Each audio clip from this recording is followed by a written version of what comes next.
अस्सलाम वालेकुम नाज़रीन। इस वक्त हमारे साथ जो शख्स है इनका नाम है रशीद साहब, और रशीद साहब जो हैं एजुकेशनिस्ट हैं। और सर हमें मैसेज देंगे बच्चों को, तालिब इल्मों को, कि किस तरह से वो अपनी एजुकेशन को कैरी ऑन करें और किस तरह से जो एजुकेशन से रिलेटेड बच्चे हैं फ्यूचर में किस तरह कामयाब होंगे। सर बताएंगे। जी सर।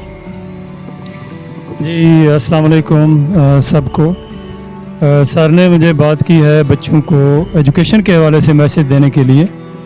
तो मेरा अज़ीज़ बच्चों को मेरा ये मैसेज है कि देखें, इसके लिए मैं कोई और बात नहीं करूँगा, बल्कि एक वो बात जो आप सब ने बार बार सुनी होगी। कायदे आज़म का फरमान है कि काम काम और सिर्फ काम।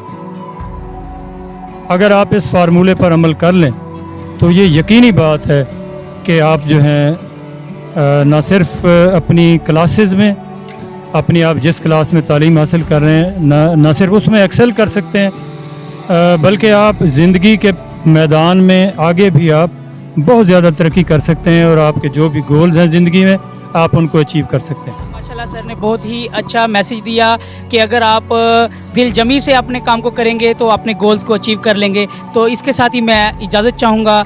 आप फेयरली पाकिस्तान को देखते रहिएगा। अल्लाह हाफिज़।